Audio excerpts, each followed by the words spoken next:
Hello friends, my name is Theo, and today in this exciting Mr. Media behind the scenes video, we're going to be taking a look at my camera rig and what I put into it. I've got a lot of requests about, what I use when I shoot, and I'm kind of known for having a little bit of a kind of weird Frankenstein-y type rig, so let's get looking at it.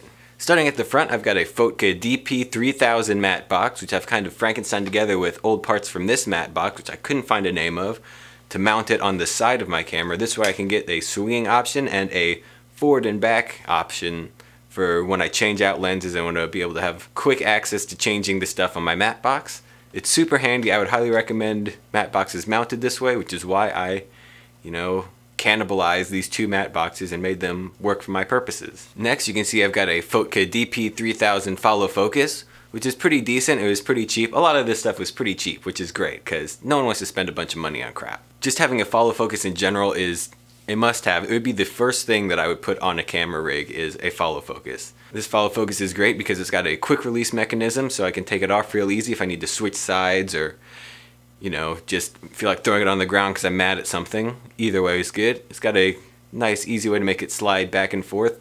It's kind of hard to get to that little adjustment though, which is annoying. I would like it if they fix that, but once again, pretty cheap follow focus, so I'll take what I can get. Just like most follow focuses, you can set hard stop points and draw on the little doodad with a dry erase marker. You also see on the lens that I have attached on there now, I have a Cinovate follow focus gear, which is great, highly recommend. They're not, once again, they're not perfect yet, but it was the first thing I found that was sort of exactly what I needed, which was one size of follow focus gear so I could not have to move my follow focus in and out, because as I mentioned earlier, that's a little bit of a pain with this one, and it's seamless. So whenever you use real, manual focus lenses that have, ridiculous throws on them, you don't have to compromise. The little screw things in there are a little bit prone to getting lost, and it's a little bit finicky to get set up and isn't 100% amazingly secure, but if they come out with a version 2 of these, I'll definitely pick them up because it's worth it. Going back even further, you can see the big metal cage that I have sort of holding everything together. This, I don't know the brand name of. It was pretty cheap. It's super heavy, which is a blessing and a curse. I could probably drive over it with a truck if I wanted to, but I have to hold it whenever I'm doing handheld stuff, which is kind of annoying. That being said, it is solid as a rock, and I never feel like any of my stuff is going to fall off my rig. It feels super solid the whole time, so that's great, and it was one of the cheaper options out there for the Blackmagic Cinema camera. Speaking of the Blackmagic Cinema camera, that's the next thing in line. We got the Blackmagic Cinema camera 2.5K Micro Four Thirds mount. The Blackmagic Cinema camera is also mounted to the little cage thing by a little Manfrotto quick release, just so if I need to take it out and go into Steadicam or a gimbal or something real quick, I can do that without having to pretty much disassemble the entire rig, which is, a pain.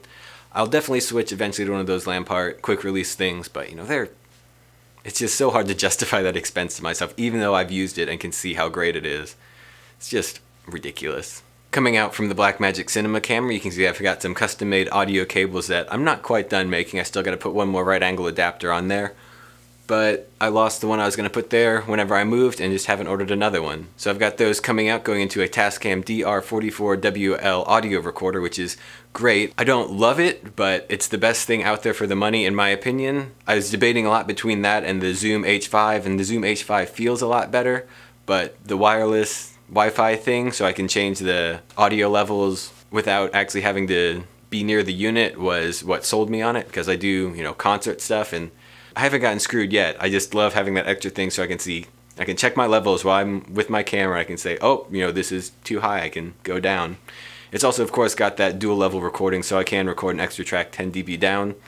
But, oh, another thing, the DR44WL, I was looking at some tests and it seemed to have a slightly lower noise floor, which was, an extra little bonus. One thing that I would like to have in it, which the H5 does, but they're the same price point, so you can't have everything, is H5 you can use as a little audio interface and connect up with your computer, which would be great for when you're traveling and you want to do, kind of recording stuff. But that's, maybe I'll get an H5 also down the road, because they're both great recorders. And H6 is just, also great. That is connected to a rig by a little magic arm. It used to hold up my monitor, but it just could not hold the weight. It's too bad, just a basic little magic arm. You can buy it on Amazon for like 20 bucks or something. Not bad. It gives you a lot of flexibility to move around and do whatever you want. The microphone I normally use for the shotgun stuff is an Audio-Technica AT8015. which is great as long as you know what you're buying. It is super, super, super directional. It's great for, an on-camera mic, especially whenever you're always pointing at what you're wanting to listen to. So it'll cut out a bunch of background noise. It's super good. It's not the most sensitive mic in the world, so you kind of have to crank up the gain a little bit. But, once again, I got it for pretty inexpensive, and it does exactly what I need to all the time. It feels great. It sounds great. I'm all about it. For monitoring video coming out of my Blackmagic Cinema camera, I've got a SDI cable coming out of my camera going into an AVU SDI to HDMI converter. That goes back out into a Lilliput monitor. The monitor is nothing special, but it gets the image in front of my face. It's got a couple nice features. It's got peaking, pixel to pixel zooming, false color, zebras, a bunch of nice stuff. And once again, it was pretty cheap. It's only got HDMI, which I have to have that annoying SDI to HDMI converter. I'll probably go to a small HD or something like that later down the line, but for now it's not a big deal. And then going back to the very back of the rig, I've got a Lampard Anton Bauer power supply. Anton Bauer batteries are great, they're super robust, and this power distribution is great. It's got a lot of conductivity. It's got an HDMI splitter if you need that. I don't, but whatever.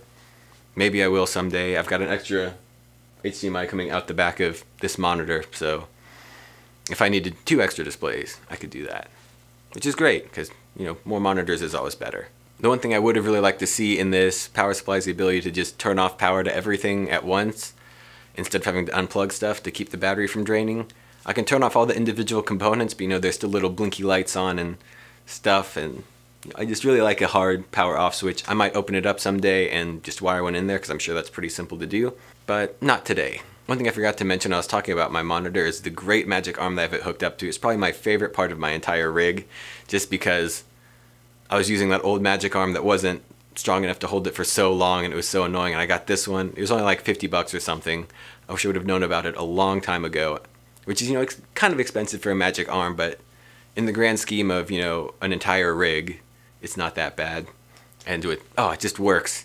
It just works all the time so well. It does exactly what I need it to. It's kind of heavy, but oh my goodness, it works. And, if you can't tell, it was not working very well before, so that Tilt-O-Magic arm, highly recommend. Theo's A+ stamp of approval. Definitely, if you're in that situation where you need a strong magic arm, pick that up. Moving downward, we've got my shoulder rest, which is an AG35. I paid too much for it. I'd go with the Lampard one if I was doing it again, but it works fine for now. It's whatever. In front of that is a fantastic piece of gear. Once again, I love. It's not as good as I would like it to be, especially for the money, but oh my goodness, at least it works most of the time. And it's the Lampard quick release. And the way it works is instead of having to slide your camera in and out, which is fine if you're using, a 5D and it weighs like a pound, but this thing's pretty heavy. So whenever you're trying to, jimmy stuff in and slide it in, especially with like littler mounts, like, a Manfrotto mount or something, it just looks awkward, and, your clients are like, oh, well, this is really awkward. So this, you can just get off and on super quick. You just have to place it in and then lock it down, and then you can just flip the little lever and make sure it's locked in and you're there in, no time at all. And then to take it off, you just flip the little lever and just pick it up. It's so good. Highly recommend. Way too expensive for what it is, but it pays for itself in time saving and frustration saving. So I guess it's like economics or something. In front of that are my little hand grips, which are some no-name Chinese ones, because it's hand grips and you don't really need them to be fancy. So there's that. One other interesting thing that I did with the rig is the bottom rails are in 2 sections. There's kind of the main section, and there's another back section that you can unscrew, which is kind of time consuming. But what that's for is for, like, if you're in a car doing like documentary stuff, you can take the battery off and maybe move it to the top if you want to, or just take it off completely and make your rig just a little bit more compact and shorter. And that way you can really get back there and, not be breaking through people's windows, which is, appreciated by most people. Also, a thing that I really like on the Blackmagic Cinema camera is the speed booster. I've got the Metabones fancy one that's specifically for the Blackmagic Cinema camera because it's worth it. It works, it does what it says it does. I haven't really tested it. I'm sure it does something to the image quality, but it looks fine. It gives your camera more light to work off of, and manual aperture adjustment. And then lastly, on the very top, you can see I've got some nice carbon fiber rails, and I'm probably going to replace my bottom ones with carbon fiber eventually, just to try and make it a couple ounces lighter, because it is a pretty heavy rig. I don't own a scale, so I don't know how heavy it is, but you know, it's pretty heavy. Anyway, I hope you enjoyed this video. If you liked it, be sure to give it a like. If you didn't, give it a dislike. No matter what, leave your feelings down in the comments below, because that's always a lot of fun to read. If you want to see more videos like this, be sure to subscribe to the Meisner Media YouTube channel. If you want even more Meisner Media stuff, we've got links for social media down in the description below. While you're on your various social platforms, be sure to share this video with your friends. Once again, I've been Theo with Meisner Media. I hope you have a great day, and I will see you next time. Bye!